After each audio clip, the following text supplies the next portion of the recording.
घने जंगल में झाड़ियों के बीच आज कालिया बाघ एक बड़ी जंग की तैयारी कर रहा था। कालिया बाघ ने दूर देश से कुछ भालू वैज्ञानिकों को बुलाकर उनसे एक बड़ी मिसाइल तैयार करवाई। कालिया उस बड़ी मिसाइल को देखकर बहुत खुश होता है। अब आएगा मजा। अब मुझे तबाही मचाने से कोई नहीं रोक सकता। मेरी इस मिसाइल से रुद्र प्रताप और उसके परिवार समेत सारा जंगल तबाह हो जाएगा। आखिर कालिया की रुद्र प्रताप के साथ ऐसी क्या दुश्मनी है जिसके कारण कालिया आज इतने बड़े विनाश को अंजाम देने वाला है। दरअसल आज से 5 वर्ष पहले यहाँ का राजा रुद्र प्रताप अपने 2 बेटों और पत्नी के साथ रहता था। उसके बड़े बेटे का नाम शिवा और छोटे बेटे का नाम बगीरा था। रुद्र प्रताप ने अपने दोनों बेटे बगीरा और शिवा को बड़े लाड प्यार से पाला और उन्हें जवान किया।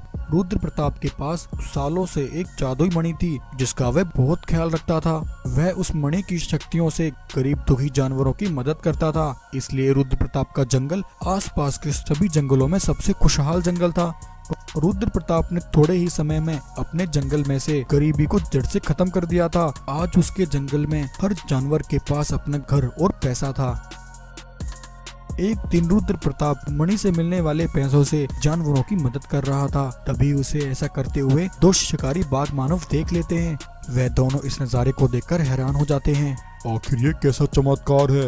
इस मणि के अंदर से तो पैसे निकल रहे हैं। ऐसी अद्भुत चीज मैंने अपने जीवन में कभी नहीं देखी। हाँ भाई, तभी यहाँ के राजा का यह जंगल इतना खुशहाल है। इन सभी जानवरों की ये अमीरी इसी मणि की वजह से है। यहाँ का राजा इस मणि से पैसे निकालकर जानवरों में बांट देता है। ये सभी जानवर कितनी ऐशो आराम की जिंदगी जी रहे हैं और एक हम हैं जो हर दिन शिकार के लिए भटकते रहते हैं। हमें इस अद्भुत चीज के बारे में अपने आका को बताना होगा, लेकिन उससे पहले हमें थोड़ी देर और यहाँ निगरानी करनी होगी। तब दोनों बाघ मानव थोड़ी देर और वहाँ रुककर निगरानी करने लगते हैं और अपने लीडर कालिया के पास आते हैं। महाराज, आज हम पास के जंगल से आपके लिए ऐसी खबर लेकर आए हैं जिसे सुनकर आप हमें शाबाशी देंगे। सिपाहियों, आखिर ऐसी कौन सी खबर लाए हो, जल्दी बताओ। तब कालिया के सिपाही रुद्र प्रताप की जादुई मणि के बारे में उसे सारी बात बताते हैं। मणि के बारे में सुनकर कालिया बाघ की आंखें चमक उठती हैं। वाह अब्बास मेरे सिपाहियों, ये तो तुमने बहुत अच्छी खबर सुनाई है। फिर तो वह जादुई मणि मेरे पास होनी चाहिए। अगर वह जादुई मणि मेरे हाथ लग जाए तो हम सब माला माल हो जाएंगे। सिपाहियों तैयार हो जाओ, हम इसी समय रुद्र प्रताप पर हमला करेंगे और उससे वह मणि छीन लाएंगे। तब कालिया अपने सिपाहियों को लेकर रुद्र प्रताप के जंगल पर हमला कर देता है। रुद्र प्रताप उस समय अपनी गुफा पर अकेला था। रुद्र प्रताप, अगर तुझे अपनी जान प्यारी है तो तेरी भलाई इसी में है। तू इसी समय अपनी वह जादुई मणि मेरे हवा कर दे। मैं मणि लेकर यहाँ से चला जाऊंगा और तेरी जान बख्श दूंगा। तू इस समय अकेला है, इसलिए तेरी भलाई इसी में है कि तू मेरी बात मान ले।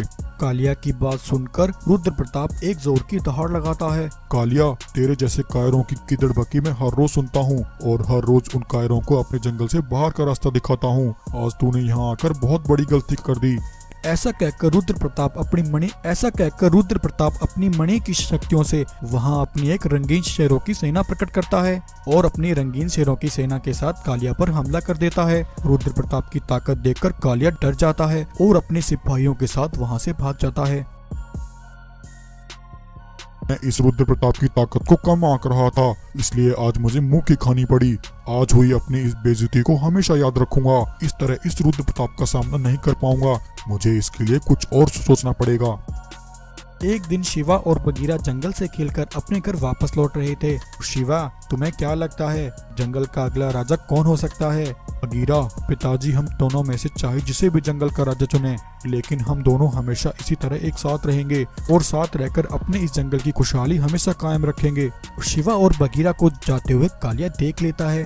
अच्छा, तो ये दोनों रुद्र प्रताप की संतान हैं। ये तो बहुत अच्छा मौका है। रुद्र प्रताप, अब तुम देखते जाओ मैं तुम्हारे साथ कैसा खेल खेलता हूँ।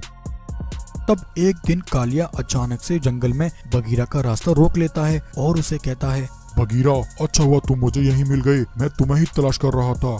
लेकिन तुम कौन हो? मैंने तुम्हें जंगल में कभी नहीं देखा और तुम मुझे क्यों तलाश कर रहे हो?